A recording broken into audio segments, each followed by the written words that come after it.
विश्वेशलिंगसंभूतं विश्वविद्याविबोधकं विश्ववन्द्यं सदा वन्दे विश्वाराध्यं जगद्गुरुं। काशी ज्ञान सिंहासन के आदि जगद्गुरु विश्वाराध्य से लेकर विश्वेश्वर शिवाचार्य पर्यंत जो गुरु परंपरा हुई है उसे अनेक प्रणिपात समर्पित करते हुए अविमुक्त इस काशी क्षेत्र में पवित्र जंगमवाड़ी महामठ में कोटि बिल्वार्चन के उपलक्ष्य में आयोजित इस महासभा में उपस्थित काशी वीरशैव विद्वत संघ के समस्त विद्यार्थीगण, सोलापुर के वेदमूर्ति बसवराज शास्त्री, आज आप सब लोगों को अन्नदान के लिए उदार भाव से दान किए हुए लोनावड़ के श्री जगदीश निम्बाणे और उनके धर्मपत्नी, इस सभा में उपस्थित समस्त सद्भक्तगण और माताओं,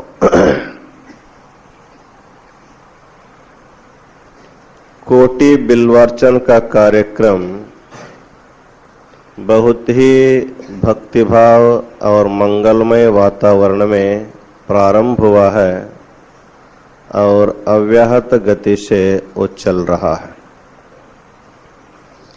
हम लोग प्रातः काल में भगवान की अर्चना में काल व्यतीत करते हैं और संध्या काल में उनके द्वारा उपदिष्ट वचनों के बारे में हम लोग चर्चा करते हैं। जिस भगवान की हम लोग आराधना करते हैं, जिसकी हम लोग पूजा करते हैं, उसका कुछ उपदेश भी हमको अवश्य सुनना चाहिए। केवल हम पूजा करते हैं, जप करते हैं, ध्यान भजन करते हैं, लेकिन उनके द्वारा उपदिष्ट वाक्यों का, उपदेशों का यदि हम श्रवण नहीं करते तब हमारी अर्चना, पूजा, ध्यान ये पूर्ण नहीं हो सकते हैं। इसलिए काशी महापीठ में संध्या के समय में श्री सिद्धांत शिखामणि का एक चर्चा सत्र के रूप में, आशीर्वचन के रूप में उसको आप लोगों को प्रतिपादन किया जा रहा है। कल ही इस ग्रंथ का शुभारंभ हुआ है। इस ग्रंथ को श्री सिद्धांत शिखामणि कहते हैं। यह ग्रंथ वेद और आगमों का सार सर्वस्व है। इसलिए शिवयोगी शिवाचार्य जी इसको श्री वेदागम वीरशैव सरणिम ऐसा कहा है। और यह ग्रंथ कैसा है तो बताते हैं, श्री षठस्थलोद्यन्मणिम, षठस्थल सिद्धांत को प्रतिपादन करने वाला और उस विषय को प्रकाशित करने वाला एक दिव्य मणि है, एक दिव्य रत्न ही श्री सिद्धांत शिखामणि है। जैसे हम लोग यहाँ इस सभागृह में बैठे हैं तो विद्युत के प्रकाश में हम लोग बैठे हैं, इसलिए एक दूसरे को हम लोग देख पाते हैं। यदि बिजली गुल हो जाती है, बिजली गायब हो जाती है, हम लोग यहाँ रहते हुए भी एक दूसरे को देख नहीं सकते हैं। सभी इसी भवन में हैं। पहले देखते थे, जब अंधेरा छा जाता है तो हम एक दूसरे को देख नहीं पाते। उसी प्रकार षटस्थल तत्व को जानने के लिए उसको समझने के लिए एक दिव्य प्रकाश देने वाला मणि की जरूरत है। वह मणि है श्री सिद्धांत शिखामणि। इसलिए कहा गया है कि श्री शटस्थलोद्यन मणिम भक्त माहेश्वर प्रसादी प्राणलिंगी शरण और ऐक्य, ये हमारे जीवन की 6 सीढ़ियां हैं। जिन सीढ़ियों को ऊपर चढ़ते हुए हम उस मंजिल तक पहुंच जाते हैं जहां जाने के बाद फिर उस व्यक्ति को संसार में आना नहीं पड़ता। इसी को गीता में कहा गया है कि यद गत्वा न निवर्तन्ते तद्धाम परमम मम।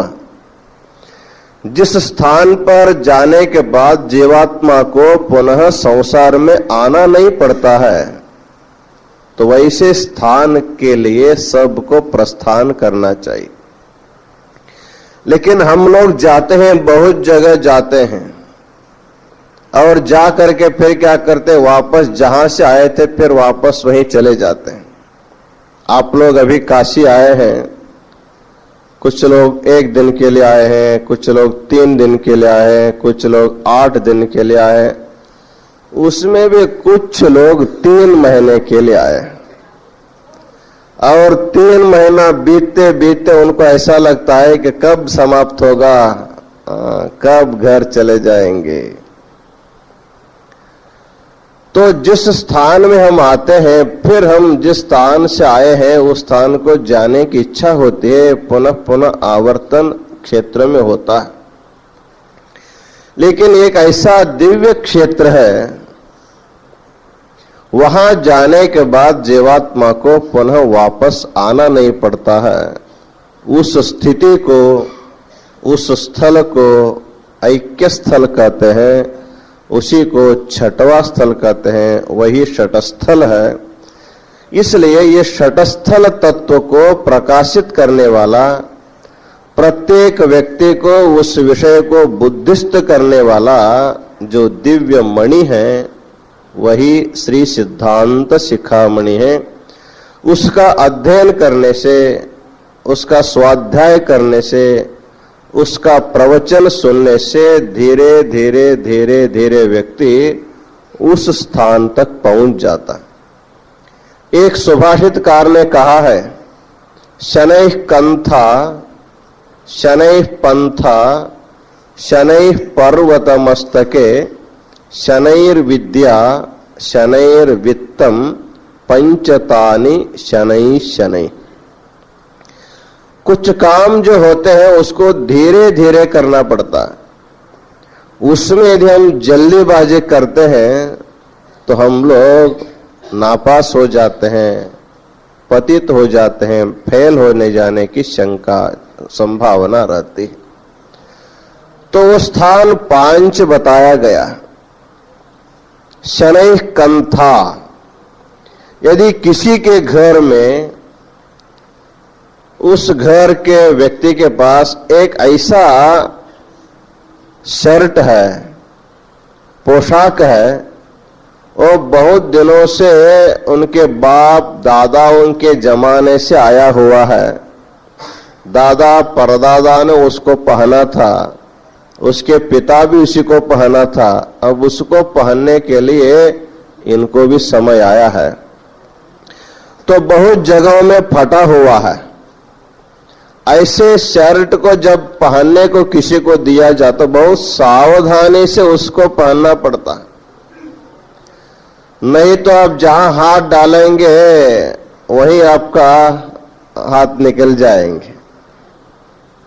तो बहुत धीरे से कच्चे वस्त्र को, पुराने वस्त्र को पहनने के लिए जैसे बहुत सावधानी से उसका उपयोग करना पड़ता है, उसी प्रकार यदि आपको कहीं बहुत दूर जाना हो, दूर जाने के रास्ते में भागते हुए नहीं जाना पड़ता, धीरे धीरे धीरे जाते रहेंगे तो थकावट नहीं होगी, आप अपने गंतव्य स्थान तक पहुंच जाते। बहुत लंबे रास्ता को यदि भागते हुए जाएंगे तो रास्ते में आपको कहीं न कहीं बैठना पड़ता, और बैठना ही नहीं, लेटना पड़ता है। लेटना ही नहीं, फिर निद्रा भी करनी पड़ती है। बाद में आपको ऐसा लगता है तो इतने चलने में इतना त्रास है और उतना दूर जाने में कितना त्रास होगा, इसलिए चलो वापस चले जाएंगे। ऐसे ही बहुत से लोग बहुत लंबी रास्ता में जाने के लिए धीरे धीरे जाना पड़ता है। इसलिए सुभाषितकार ने कहा है शनैः पंथा, मार्ग क्रमण करना हो तो जब बहुत दूर रास्ता है, लंबी रास्ता है, तो धीरे धीरे चलते रहेंगे तो आप थकेंगे नहीं, आपको थकावट न होगा, आप बैठेंगे नहीं, आप धीरे धीरे जाते रहेंगे, एक न एक दिन जाकर के पहुंच जाते हैं। एक बार खरगोश और कछुआ, इन दोनों में आमने सामना हुआ। तो खरगोश तो बहुत जल्दी जल्दी भागने वाला और कछुआ तो बहुत मंदगामी, धीरे धीरे चलता है। तो दोनों में एक बार शर्यत हुआ कि यहां से वहां तो इतना दूर तक जाना है, कौन जल्दी जाएगा। तो कछुआ ने कहा है कि तुम तो तेजी से भागने वाला हो, मैं धीरे धीरे जाने वाला हूं, मेरे साथ क्यों तुम जिद लगाते हो, शर्यत क्यों लगाते हो। नहीं नहीं, तुम्हारे साथ हमको जिद लगाना है, तुमको हमारे साथ इसमें प्रतियोगिता में तुमको भाग लेना होगा। जब खरगोश बहुत ही बलजबरी किया तो ठीक है, चलो तुम हम दोनों एक साथ अब भागेंगे। और खरगोश जैसे ही 1 2 3 कहते भागना शुरू किया, तो हमारे ख्याल से 20-25 मील भाग के जाना था। 10 मील तक भाग के जाने के बाद खरगोश थक गया और एक आम के पेड़ के नीचे बहुत शीतल छाया थी।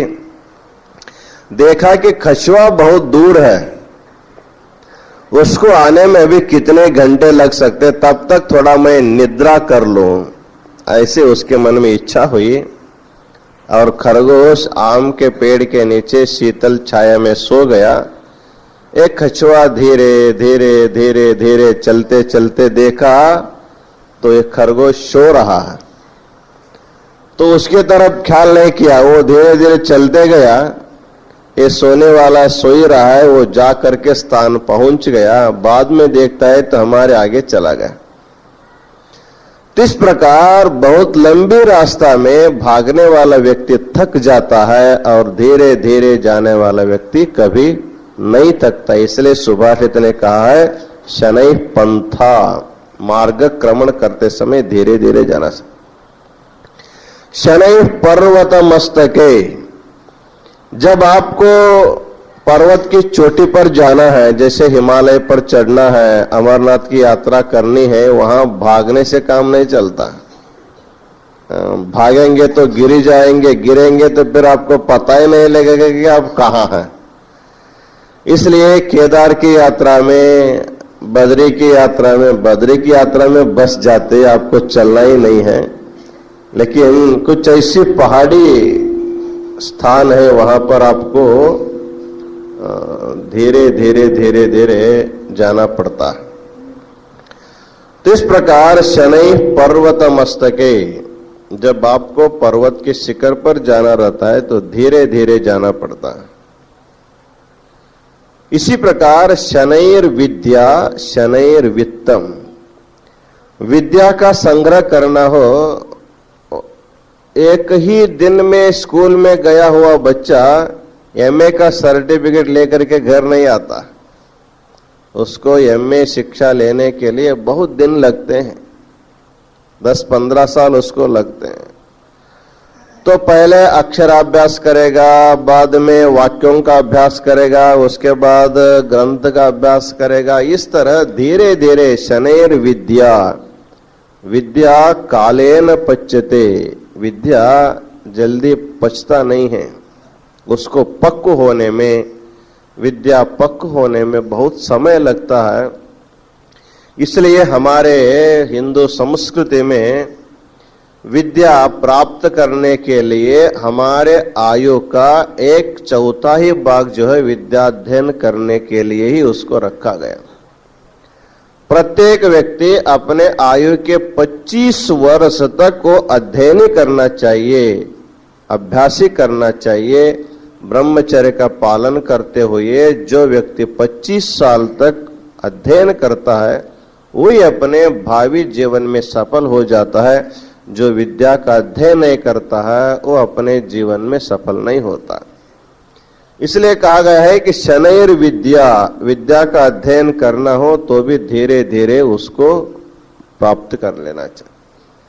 अंत में और एक बात कहते हैं, शनैर वित्तम, संपत्ति का संपादन करना हो तो भी धीरे धीरे करना चाहिए। एक ही दिन लखपति होने के लिए, करोड़पति होने के लिए बहुत लोग कोशिश करते हैं, लॉटरी लेते हैं और भी बहुत कुछ साधन इस समय है जुटाते हैं, लेकिन लखपति होने के बजाय सब लोग भिक्षपति हो जाते हैं। मूल भी गया, सूद भी गया, सब डूब गया, बाद में कंगाल हो जाते हैं। इसलिए धन कमाने में बहुत जल्दीबाजी किसी को नहीं करना चाहिए। धन आता रहता है, धीरे धीरे आएगा, धीरे धीरे आएगा। धन वो बहुत दिन तक टिक सकता है। जो बहुत जल्दी में कमाया हुआ जो धन है बहुत जल्दी हम लोग उसको गंवा सकते हैं। इसलिए सुभाषितकार ने कहा, शनै कंथा शनै पंथा शनै पर्वत मस्तके शनैर विद्या शनैर वित्तम पंचतानि शनै शनै। उसी प्रकार हमारे रास्ता भी बहुत दूर की रास्ता है। जीवात्मा जब भगवान तक पहुंचना चाहता है तो उसको 101 सीढ़ियों को चढ़ करके जाना पड़ता है। तो एकाध व्यक्ति जा करके देखा 101 सीढ़ी चढ़ना है तो पहले सीढ़ी अभी चढ़ा नहीं है तो सोचने लगे कि इतना कब चढ़ेंगे, कब भगवान प्राप्त होगा। इसके बजाय बिना चढ़ के ही बैठना अच्छा करके बहुत लोग वैसे ही बैठे हैं और कई युगों से बैठे हुए हैं, जहां है वही है, उनकी गति 1 इंच भी आगे नहीं हुई है। जहां थे वही है और अनंत काल तक वहीं रहने वाले। जैसे एकाध बच्चों को स्कूल में हम लोग पढ़ने के लिए डालते हैं, बहुत से बच्चे उस क्लास से दूसरे क्लास में जाते हैं, दूसरे से तीसरे में जाते हैं, चौथे में जाते हैं, 5वीं में जाते हैं। कुछ बच्चे ऐसे होते हैं पहली कक्षा में जिस साल में उसका प्रवेश हुआ है 10 साल होने पर भी वो भी पहली कक्षा में बैठा हुआ रहता है, क्योंकि उसको अक्षराभ्यास नहीं आता है। परीक्षा में बैठता हो तो फेल हो जाता है, बार बार फेल होता है, बार बार उसी कक्षा में बैठा होकर पड़ता है। उसी प्रकार इस संसार में आए हुए बहुत से जीव ऐसे हैं, ठीक से अभ्यास नहीं करते, ठीक से स्वाध्याय नहीं करते, परीक्षा में बैठते हैं, फेल हो जाते हैं। तो जैसे विद्यार्थियों के लिए 3 घंटे की परीक्षा होती है, वैसे मनुष्य के लिए भगवान 100 साल की परीक्षा लेते हैं। हाँ, 1 दिन की 1 घंटे की परीक्षा नहीं है। तो हम लोगों की परीक्षा 100 साल तक होती रहती है और 100 साल के बाद जब हमारा रिजल्ट निकलता है, जब हम शरीर छोड़ते हैं, तब हमारा रिजल्ट हमारे हाथ में आता है, हम पास है या फेल है। पास वही होता है जो संसार का संपूर्ण जिसको विस्मरण हुआ है, केवल भगवान का ही स्मरण जिसको अंत समय में होता है, वो पास हो जाता है। और यदि व्यक्ति अंत समय में भगवान को भूल करके संसार का चिंतन करने लगता है तो फिर उसको संसार में आना पड़ता है। इसलिए जो व्यक्ति अंतिम जो समय होता है, हमारी परीक्षा का समय होता है, हम या पास होते हैं या फेल होते हैं। इसलिए भगवान ने गीता में भी कहा है कि अंत्य काले च मामेव स्मरण मुक्त्वा कलेवरम। जो व्यक्ति अंतिम समय में मेरा ध्यान करता हुआ शरीर छोड़ता है वो मुझको प्राप्त हो जाता है, क्योंकि हमारा अंतिम समय बहुत ही महत्वपूर्ण का माना जाता है। तो इस तरह हमको बहुत दूर की यात्रा करनी है, 101 सीढ़ी चढ़ करके भगवान तक जाना है, लेकिन हम एक एक चढ़ते जाएंगे तो कभी न कभी पहुंच सकते हैं, लेकिन इतना लंबा कैसे जाना, कैसे चढ़ना, ऐसे विचार करते करते आप बैठे रहेंगे तो आपकी गति कहीं पर भी नहीं हो सकती है। इसलिए श्री सिद्धांत शिखामणि में हमारे इस ग्रंथ के रचयिता शिवयोगी शिवाचार्य जी आप सब लोगों को हमको धीरे धीरे उस तत्व तक ले जाते हैं। उसी ग्रंथ के पहला स्थल आता है, उसका नाम है पिंड स्थलम। पिंड शब्द का अर्थ होता है जो जिस व्यक्ति का अंतःकरण परिशुद्ध हुआ है, ऐसा परिशुद्ध अंतःकरण वाला जो जीवात्मा है उसी को यहाँ पर पिंड शब्द से संबोधित किया गया। उसकी व्याख्या करते हुए सिद्धांत शिखामणि में लिखा गया है, बहुजन्म कृतैः पुण्यैः प्रक्षीणे पाप पंजरे शुद्धांतःकरणो देहि पिंड शब्देन गीयते। यहाँ पर बहुत बातें बताई गई हैं कि बहुजन्म कृतैः पुण्यैः प्रक्षीणे पाप पंजरे। यहाँ जन्मों के बारे में विचार किया गया है, पुण्य के बारे में विचार किया गया है, पाप के बारे में विचार किया गया है, पाप के क्षय के बारे में विचार किया गया है। जो व्यक्ति अनेक जन्मों में पुण्य कर्म करते करते अपने पापों से मुक्त हो जाता है, जो अत्यधिक पुण्यशाली हो जाता है, उसी को यहाँ पर पिंड पिंड पिंड कहा जाता है। तो जन्म तो कितने हैं? बहुजन्म शब्द तो बहुवचन प्रयोग किया गया। व्याकरण शास्त्र के अनुसार दो से जब अधिक हो जाता उसको हम बहुवचन कहते हैं। एक वचन, द्विवचन और बहुवचन। जब व्यक्ति एक रहता है तो एक वचन, जब व्यक्ति दो होते हैं तो द्विवचन, जब व्यक्ति दो से अधिक हो जाते हैं तो उसको कहते हैं बहुवचन। तो यहाँ पर बहुवचन का प्रयोग किया है कि बहुजन्म कृतैः पुण्यैः। बहुजन्म तो बहुत जन्मों में किया हुआ पुण्य। तो जन्म तो कितने हैं? तो कहा गया है कि हमारे आचार्यों ने, हमारे ऋषियों ने जन्मों के बारे में विचार करके, अनुसंधान करके उन्होंने परीक्षण किया है कि हमको एक नहीं, दो नहीं, 84 लाख प्रकार के जन्म हमको मिले हुए।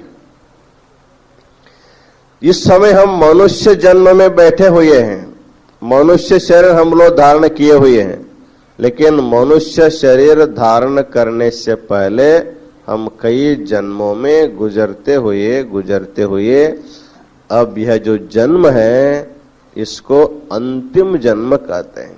जन्म अखेरचा, अंतिम जन्म है, सेवट का जन्म है, अंतिम जन्म है। जब इस अंतिम जन्म में जब हम भगवान को प्राप्त करेंगे तो कर सकते हैं, जब इससे गिर जाएंगे तो पूरा फिर नीचे गिरना पड़ता, फिर नीचे से फिर ऊपर जाते जाते जाते जाते कई युग बीत सकते हैं। क्योंकि कहा गया है उभाभ्याम पुण्य पापाभ्याम मानुष्यम लभते वशः। अनेक जन्मों में जो मनुष्य जन्म है, इस मनुष्य जन्म पाने के लिए पुण्य और पाप दोनों को समान होना पड़ता है। यदि पुण्य अधिक हो जाए तो देवता योनि में चला जाता है, पाप अधिक हो जाए तो नीचे के राक्षस के योनि में चला जाता है, पशु योनि में चला जाता है, पक्षी की योनि में चला जाता है। जब पुण्य और पाप दोनों बराबर हो जाते हैं तभी मानव जन्म मिलता है। उभाभ्याम पुण्य पापाभ्याम मानुष्यम लभते वशः। तो पुण्य पाप समान होना बहुत ही आसान की बात नहीं है। आप लोग तराजू देखे होंगे, बागवान का तराजू अलग होता है और सोनार का तराजू अलग होता है। बागवान के तराजू में 1 किलो आधा किलो कम हो गया ज्यादा हो गया भी चलता है, क्योंकि उसमें क्या तौलते हैं? सब्जियां तौलते हैं। सब्जी कैसे किलो होता है? 10 रुपए 15 रुपए 20 रुपए किलो हो सकता है, लेकिन उस तराजू से सोने का तौलना नहीं किया जाता, क्योंकि सोना एक एक तोले के लिए हजारों हजार रुपए लगते हैं। इसलिए उसका तराजू बहुत ही ठीक रहता है, उसके दोनों पलड़ियां जो है समान होते हैं। जैसे सोनार के तराजू, उसी प्रकार मानव जन्म है। तो दोनों पुण्य पाप जब समान होते हैं तभी हमको मानव जन्म मिलता है। इसलिए दुर्लभम मानुषम जन्म, मनुष्य जन्म इसलिए दुर्लभ है क्योंकि कभी करते करते पाप ज्यादा हो सकता है या करते करते पुण्य भी ज्यादा हो सकता है, लेकिन दोनों पुण्य पाप समान होना बहुत ही मुश्किल है। इसलिए इस मनुष्य जन्म में आने के से पहले हम लोगों को बहुत जन्मों में हम घूमते हुए आए हैं। तो कहा गया है कि अनेक जन्म में 84 लाख प्रकार के योनियां हैं, जन्म है। तो यहाँ पर सिद्धांत शिखामणि में कहते हैं बहुजन्म कृतैहि पुण्यैहि, अनेक जन्मों में किए हुए पुण्यों के वजह से जब हमारे अंतःकरण में संग्रहित युग युगों के द्वारा संग्रहित जो पाप है वो पाप धीरे धीरे क्षीण हो जाता है। तो पुण्य के द्वारा पाप का क्षय होता है और पाप के द्वारा पुण्य का भी क्षय होता है। प्राबल्य जिसका होगा वो दुर्बल को क्षय कर देता, उसको नाश कर देता। कल आप लोगों ने सुना नहुष राजा पुण्यवान था, 100 अश्वमेध याग किया हुआ था और उसी के फलस्वरूप वो स्वर्ग जा रहा था। कैसे? किसी घोड़े गाड़े पर नहीं। जो अत्यंत श्रेष्ठ तपस्वी लोग हैं ऐसे महर्षियों के कंधे पर पालकी में बैठ करके जा रहा है, इतना पुण्य उनके पास था। लेकिन जब उन्होंने अगस्त्य महर्षि को लात से मार दिया तो अपराध थोड़ा है, लेकिन एक पवित्र आत्मा को लात मारने से वो जो पाप जो था, जो दुरित था, उस दुरित के कारण पुण्य क्षय हो गया, पुण्य नष्ट हो गया। तुरंत वो सर्प होकर के भूमि में गिर गया। तो प्राबल्य पुण्य और पाप इन दोनों में जिसका प्राबल्य होता है, जो प्रबल होता है, वो दुर्बल को नष्ट कर देता है।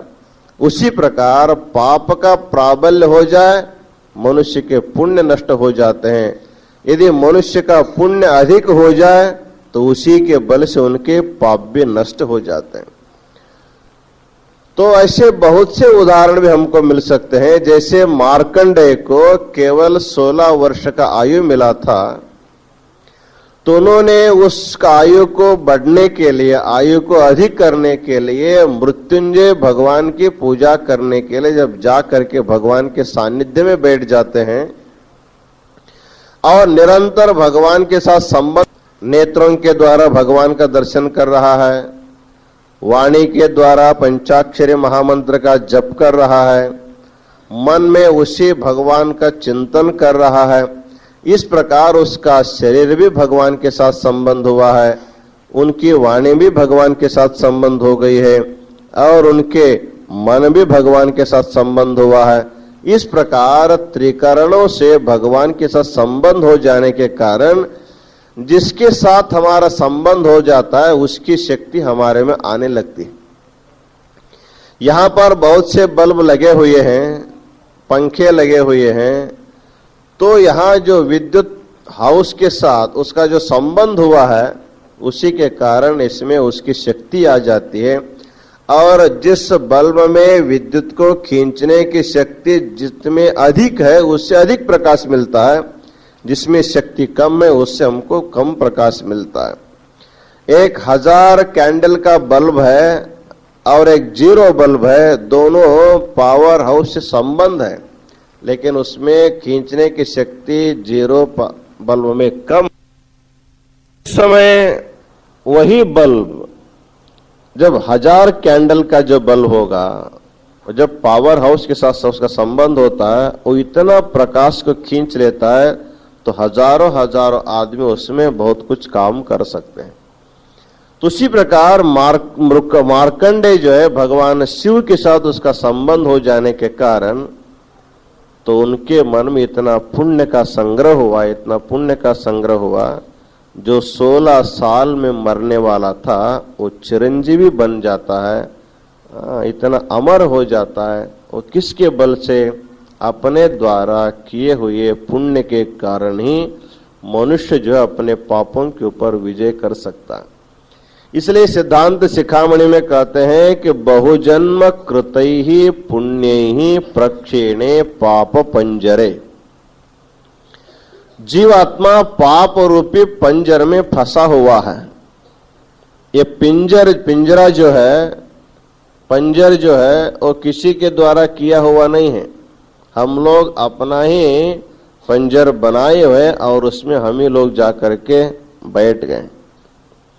बबुल के वृक्ष में कुछ ऐसे कीड़े होते हैं, ओ बबुल के जो कांटे होते हैं उस कांटों के द्वारा अपना घर बनाता है और उसके अंदर स्वयं जा करके बैठ लेता है। तो बबुल के पेड़ में वो लटकते रहते हैं, तो देखा जाता है तो बबुल के कांटों को ले करके अपना घर स्वयं बनाया और उसमें स्वयं फंस गया है। उसी प्रकार जीवात्मा अपने द्वारा किए हुए पाप रूपी पंजर में फंसा हुआ है और अपने द्वारा किए हुए पापों को दूर करने के लिए अपने द्वारा ही पुण्य करना पड़ता है। जो करता है उसी को भोगना पड़ता है, करने वाला दूसरा, भोगने वाला दूसरा, ऐसा नहीं होता। यदि कोई व्यक्ति बहुत अस्वस्थ है, हॉस्पिटल में उसकी भर्ती की गई है, काट पर पड़ा हुआ है, अनेक प्रकार के वेदना से दुख भोग रहा है, उसको सांत्वना करने के लिए बहुत सारे लोग जाते हैं, उसको देखने के लिए, उससे बातचीत करने के लिए बहुत से लोग जाते हैं। लेकिन जितने लोग जाते हैं वो बहुत दूर से बैठ करके उनको देखते हैं, उनको उनके सांत्वना की बात करते हैं, लेकिन उनकी वेदना को कौन लेने वाला है? वेदना का जो भोग है वो अपने को ही भोगना पड़ता है, क्योंकि हमारे द्वारा किया हुआ जो पाप होगा उसका फल हमको ही भोगना पड़ता है और हमारे द्वारा किया हुआ जो पुण्य है उसका फल सुख हमको ही भोगना पड़ता है। इसलिए अनेक जन्मों में किए हुए पापों को दूर करने के लिए फिर भी अनेक जन्म लगते हैं। एक बार आप नया कपड़ा ले करके पहन लिया, साल भर उस कपड़े को पानी में नहीं डाला, उसी को पहनते गए पहनते गए पहनते गए, कहीं जाएंगे तो उसी वस्त्र जाते तो कितना गंदा हो जाता है, इतना गंदा हो जाता है और एक ही बार वो स्वच्छ नहीं हो सकता, उसको बार बार पानी में भिगो, साबुन लगाओ, फिर धो, फिर देखो कुछ है क्या, बचा है क्या, फिर साबुन लगाओ, फिर धो। लेकिन रोज रोज धोते रहेंगे तो स्वच्छ रहता है, उसको बार बार धोना नहीं पड़ता है। जब बहुत दिन तक नहीं धोए होंगे तो उसको एक ही बार धोने के लिए भी बार बार उसको धुलाई करनी पड़ती है। उसी प्रकार अनेक जन्मों में किए हुए पापों को दूर करने के लिए मनुष्य को अनेक जन्मों में पुण्य करना पड़ता है। तो कहते हैं बहुजन्म कृतैहि पुण्यैहि प्रक्षेणे पाप पंजरे। जब हम उत्कृष्ट पुण्य करते हैं जैसे हम लोग भगवान की पूजा करते हैं, रुद्राभिषेक करते हैं, बिल्वार्चना करते हैं, ये तो हमारे पापों को दूर करने का एक सुअवसर माना जाता है कि क्योंकि हम लोग भगवान का स्पर्श करते हैं, उनकी पूजा करते हैं, पादोदक लेते हैं, प्रसाद लेते हैं। ये जो अर्चना विधि है, इस अर्चना विधि के द्वारा हम लोग भगवान के संबंध करते हुए अपने पापों को हम लोग धीरे धीरे धीरे खत्म करते हैं। तो पाप नष्ट करने के लिए अनेक जन्म लग जाते हैं। तो कहते हैं अनेक जन्मों में किए हुए पापों को दूर करने के लिए जीवात्मा को अनेक बार जन्म लेना पड़ता है, और प्रत्येक जन्म में अच्छा कर्म करते हुए जब उनके सारे पाप नष्ट हो जाते हैं, जब उसका अंतःकरण परिशुद्ध हो जाता, जैसे आपका कपड़ा स्वच्छ हो गया, तो स्वच्छ कपड़ा होने के बाद उसको पहन करके आप कहीं जाते हैं, तो यदि वहां कुछ बिछाया नहीं तो आप जल्दी नहीं बैठते। आपका कपड़ा यदि स्वच्छ है तो आप इधर उधर जल्दी से नहीं बढ़ते हैं, देखते हैं जगह स्वच्छ है कि नहीं, कुछ बिछाया है कि नहीं। यदि कुछ बिछाया नहीं हो तो आपका करवस्त्र ही तो आप बिछा करके बैठ जाएंगे, तो आप स्वच्छ करके बैठ जाएंगे। लेकिन स्वच्छ वस्त्र पहना हुआ व्यक्ति इधर उधर कहीं नहीं बैठ सकता है। मलिनैः वस्त्रैः यत्र कुत्रापि निषीदते। तो कहा गया है कि यदि हमारा कपड़ा गंदे हो गए हैं तो गंदा कपड़ा पहना हुआ व्यक्ति कुछ बिछाया है कि कुछ झाड़ू लगाया है, इसके बारे में कुछ सोचता नहीं है। वो बैठ जाता है तो सोचता है कि इसका गंदगी हमको नहीं लगेगी, लेकिन हमारी गंदगी इसको लग सकती, इतनी गंदगी उसकी हुई रहती। जैसे ट्रकों में एक ड्राइवर होता है, दूसरा एक क्लीनर होता है। जहां पर भी गाड़ी खराब होकर के खड़ी हो जाती है तो ड्राइवर क्लीनर कहता है रोड पर सो जाओ और उसको रिपेयरिंग करो। तो सोने में इधर उधर नहीं देखता, क्योंकि उसका कपड़ा इतना गंदा रहता है, रास्ते का जो गंदगी उसके कपड़े को तो नहीं लगेगा, इसके शर्ट का ये गंदगी जो है रोड को लग सकती है। इसलिए वो सोने में इधर उधर नहीं हिचकिचाता, सो जाता है, काम करता है। उसी प्रकार जिसका अंतःकरण मलिन है, जिसकी बुद्धि अपवित्र है, जिसका मन अशुद्ध है, वो पाप करने में इधर उधर देखता नहीं है, वो आंख बंद करके पाप करता है। झूठ बोलने में उसको कुछ नहीं लगता है, चोरी करने में कुछ मन में कुछ नहीं लगता है, और किसी को मन को दुखाने में उसको कुछ नहीं लगता है। जैसे जड़ वस्तु के ऊपर कोई प्रभाव नहीं होता है, उसी प्रकार मलिन अंतःकरण वाला व्यक्ति पाप कार्य करने में कुछ भी आगे पीछे नहीं देखता। यदि कोई पवित्र आत्मा है, अत्यंत परिशुद्ध जीव है, उसको झूठ बोलने में झूठ बोल ही नहीं सकता है वो, और अपवित्र काम कर ही नहीं सकता, उसका मन ही उस तरफ नहीं जाएगा। इसलिए अंतःकरण शुद्ध हुए बिना जीवात्मा शुद्ध कर्म नहीं कर सकता है।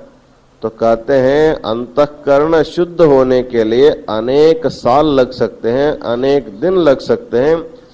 जब अनेक दिनों में पुण्य कर्म करते करते जीवात्मा का अंतःकरण परिशुद्ध हो जाता है, पवित्र हो जाता है, तब उस व्यक्ति को पिंड कहते हैं। बहुजन्म कृतै पुण्यै प्रक्षीणे पाप पंजरे शुद्धांतःकरणो देहि पिंड शब्देन गीयते। जब व्यक्ति शुद्ध हो जाता है, शुद्ध होने के बाद वो फिर क्या करता है? जब आदमी शुद्ध हो जाता है कि शुद्ध व्यक्तियों के साथ संबंध करता है। अशुद्ध व्यक्ति, अपवित्र व्यक्तियों के साथ संबंध करता है। समानशील व्यसनेषु सख्यम। जब भी कोई किसी के साथ मित्रता करनी होती है तो देखता है कि हमारे सील के साथ, हमारे स्वभाव के साथ इसका मेल होता है कि नहीं। सात्विक व्यक्ति का राजसी व्यक्ति का कभी मैत्री नहीं हो सकता है। तामसी व्यक्ति का सात्विक व्यक्ति का कभी मैत्री नहीं हो सकता है। होगा तो सात्विक से सात्विक का होगा, राजसी व्यक्ति से राजसी व्यक्ति का होगा, तामसी व्यक्ति से तामसी व्यक्ति का ही मैत्री हो सकता है, और एक दुष्ट व्यक्ति का, एक शिष्ट व्यक्ति का मैत्री कभी नहीं हो सकता है। इसलिए जब किसी व्यक्ति का अनेक जन्मों में किए हुए पुण्य के द्वारा अंतःकरण शुद्ध हो गया है, जब अंतःकरण शुद्ध व्यक्ति शुद्ध परमात्मा का चिंतन करने लगता है। परमात्मा ही परिशुद्ध है। संसार में रहते हुए भी संसार की गंदगी परमात्मा को कभी नहीं लगती है। वो हमेशा पद्म पत्र मिवाम्भसा, पानी में या कीचड़ में उत्पन्न जो कमल उस पानी से अछूता रहता है, उस कीचड़ से अछूता रहता है, उसी प्रकार शुद्ध आत्मा परमात्मा जो है और संसार में सर्वत्र रहते हुए भी जीवात्मा के जैसे दोषों से युक्त नहीं होता है, क्योंकि परमात्मा वास्तुतः कमल है और जीवात्मा वास्तविक कमल नहीं है। ये तो या तो कागज का कमल है या तो वस्त्र के द्वारा बनाया हुआ कमल है।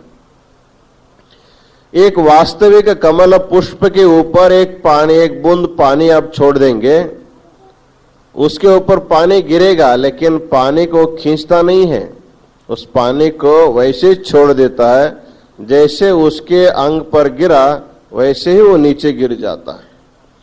लेकिन कागज के द्वारा बनाए हुआ कमल पुष्प के ऊपर एक आध पानी का बूंद गिर जाए, वो कागज का पुष्प ऐसा होता है वो पानी को छोड़ता नहीं, जैसे ही आया उसको खींच लेता है। बूंद बूंद गिर रहे पानी को खींचता खींचता वो क्या हो जाता है, बाद में उसकी आकृति बिगड़ जाती। आप लोग देख लीजिए, कपड़े के द्वारा बनाया हुआ एक पुष्प है और वास्तविक एक पुष्प है, और दोनों को बाहर रखिए। जब बारिश का दिन होता है, बारिश गिर रहा है, तो कितने भी बारिश गिर रहा है तो उसका एक बूंद भी पानी वास्तविक कमल नहीं लेता, लेकिन कपड़े का जो कमल होगा या कागज का बना जो कमल होगा वो सारे के सारे पानी को अपने में ले लेता है। जो लेता है उसका स्वरूप बिगड़ जाता है, जो नहीं लेता है उसका स्वरूप नहीं बिगड़ता है। इसलिए परमात्मा कमल पुष्प के जैसे है और जीवात्मा वो भी कमल है, और कैसा है, कागज के द्वारा या कपड़े के द्वारा बना हुआ कमल के जैसे। जो भी सामने आता उसको लेने की कोशिश करता है।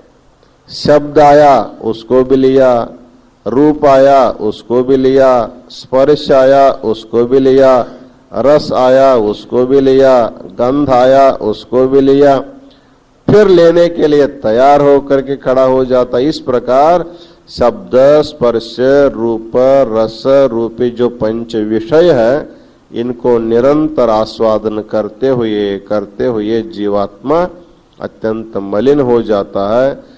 जब वही जीवात्मा परमात्मा का नामस्मरण करते हुए, परमात्मा का चिंतन करते हुए, परमात्मा की पूजा करते हुए, पवित्र परमात्मा की पूजा करते हुए जब पवित्र बन जाता है, तो पवित्र बनने के बाद उसी परमात्मा के साथ उसका संबंध जुड़ जाता।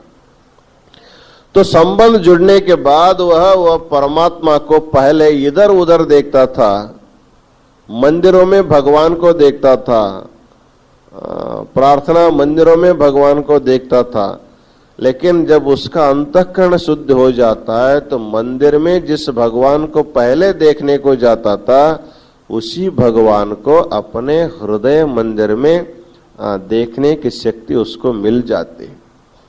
इसलिए आगे बताया जाता है, चंद्रकांते यथा तोयम सूर्यकांते यथा नलः बीजे यथांकुर सिद्धः तथात्मनि शिवस्थितः।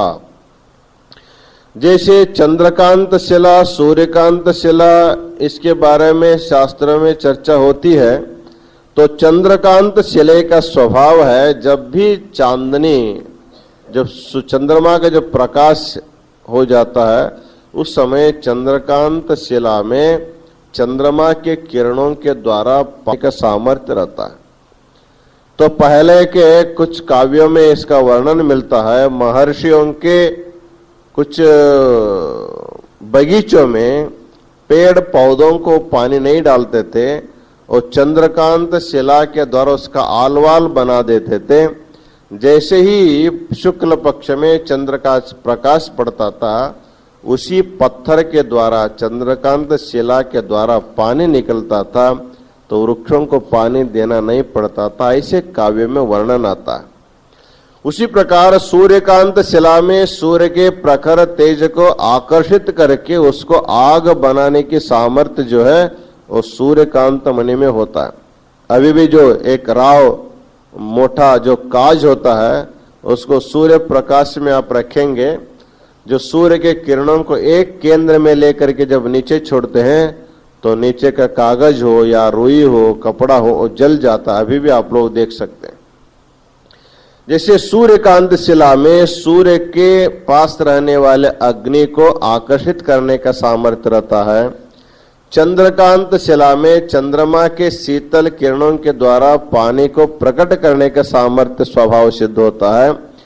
और प्रत्येक बीज में अंकुर जैसे होता है, उसी प्रकार प्रत्येक व्यक्ति के हृदय में भगवान का नित्य निवास है। बीजे यथांकुर सिद्ध तथात्मनि शिव स्थित। जैसे प्रत्येक बीज में अंकुर होता है, उसी प्रकार प्रत्येक व्यक्ति के जीवात्मा के हृदय में भगवान का नित्य निवास है। जो पिंड स्थल का जो साधक होगा, जब उसके अंतःकरण इतना शुद्ध हो गया है कि वो भगवत भजन करने के लिए, भगवत दर्शन करने के लिए इधर उधर नहीं जाता है, वो जहां बैठा है वहीं बैठता है और आंख बंद करके अपने अंदर ही हृदय मंदिर में ही भगवान शिव की भावना करते हुए वहीं उसका चिंतन मनन करने लगता। क्योंकि भगवान बाहर भी है और अपने अंदर भी है, क्योंकि वो भगवान की व्याप्ति सर्वत्र है। अभी बसवराज शास्त्री आपको कथा के द्वारा बताए थे, दूध में मक्खन है, दूध के प्रत्येक बूंद में, दूध के प्रत्येक बूंद में मक्खन है, घी है, लेकिन आप दूध हाथ में लेंगे तो आपको न मक्खन नहीं लगता न घी लगती है। उसके लिए परिश्रम करना पड़ता है, तभी आपको उसमें रहने वाला तत्व आपको निकल जैसे आता है। उसी प्रकार हमारे हृदय में भगवान नित्य निवास करता, लेकिन हमारी प्रवृत्ति कभी अंतर्मुख नहीं हुई है। हम हमेशा बाहर देखे हैं, बाहर देखे हैं, बाहर ही अभी देखना ही चाहते हैं, लेकिन आंख बंद करके कुछ ध्यान करो ऐसे कहेंगे तो बहुत ही कष्ट होता है। बाजार में घूमने के लिए हमको 4-4, 8-8 घंटा भी कम पड़ता है, और पूजा में 1 घंटा बैठने में इतना त्रास होता है, इतना त्रास होता है, कब समाप्त हो जाएगा, शास्त्रीय आरती कब करेंगे, प्रसाद कब मिलेगा। 2 घंटा पूजे में बैठने के लिए इतना तकलीफ होता है, लेकिन बाजार में घूमने के लिए 1 दिन नहीं 2 दिन भी कम पड़ जाएंगे, घूमेंगे घूमेंगे। मतलब हमारी जो प्रवृत्ति है बाहर जाने की बनी हुई है। बाहर जाने पर हम थकते नहीं हैं और अंदर जाने पर हम लोग थकते हैं। घूमेंगे तो नहीं थकते हैं, बैठेंगे तो थकते हैं। ये कितना आश्चर्य है। कुछ लोग घूम करके थकते हैं, कुछ लोग बैठ के थकते हैं। कितना 2 घंटे से पूजा करते करते हम थक गए कहते हैं। वो थकने की चीज नहीं है, वो आनंद लेने की चीज है, आत्मानुभूति का अनुभव करने की चीज है। इसलिए जिस व्यक्ति का अंतःकरण सात्विक बना हुआ है वह व्यक्ति बैठ करके अंतर्मुख हो जाता है। अंतर्मुख हो करके अंतर में रहने वाले उसी परम तत्व को, जो बाहर है वही तत्व अपने अंदर भी है। लेकिन बाहर भगवत तत्व को जानने में बहुत समय लगता है, लेकिन उसी भगवत तत्व को अपने अंतःकरण में प्रकट करने के लिए बहुत समय नहीं लगता है। इसलिए प्रत्येक व्यक्ति का जो हृदय है वो भगवान के प्राकट्य का अत्यंत श्रेष्ठ स्थान माना जाता है। भगवान का निवास सर्वत्र होने पर भी उसका प्राकट्य हृदय में जल्दी से जल्दी होता है। जैसे दिया सलाई है और लकड़ी भी है। पहले जमाने में अग्नि मंथन करके अग्नि का प्राकट्य करते थे। इस समय उसी लकड़ी को कुछ ऐसा कुछ बनाया है दिया सलाई में, आप थोड़ा सा उसके ऊपर घर्षण करेंगे तुरंत अग्नि आपको मिल जाती है। तो उसका जो ऊपर लगे हुए कुछ जो वस्तु है उसी में जैसे अग्नि जल्दी प्रकट करने का सामर्थ्य है, और लकड़ी आप घिसते रहेंगे जल्दी प्रकट नहीं होता, बहुत समय लग सकता है। उसी प्रकार बाहर भगवान के दर्शन करने में कई जन्म लग सकते हैं, और अपने अंतःकरण में भगवत दर्शन के लिए एक ही जन्म में, इसी जन्म में हम उसको पा सकते हैं। एक व्यक्ति घूमते घूमते काशी आया और काशी में वो प्रवेश करना था, और उन्होंने पूछा और काशी के तरफ पीठ करके इलाहाबाद के तरफ मुंह करके किसी से पूछा, हम ऐसे जाएंगे तो बनारस काशी कब पहुंचेंगे? तो कहने वाला कहा कि तुम ऐसे जाएंगे तो भी काशी जा सकते हैं, और मुड़ के जाएंगे तो भी काशी जा सकते हैं, लेकिन जब आप इलाहाबाद के तरफ मुंह करके खड़े हैं, जब ऐसे ही काशी जाएंगे तो आपको पूरा एक बार पृथ्वी का प्रदक्षिण करना पड़ेगा, तब आप आकर के काशी पहुंच सकते हैं।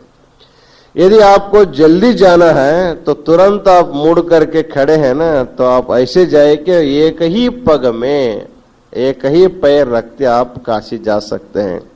तो उसी प्रकार हम लोगों को घूमने की आदत है, हम कई बार चक्कर लगा सकते हैं, लेकिन सिद्धांत शिखामणि में कहा कि इतना चक्कर लगाते लगाते कहीं आप फंस जाएंगे तो फिर इधर आना भी मुश्किल होता है।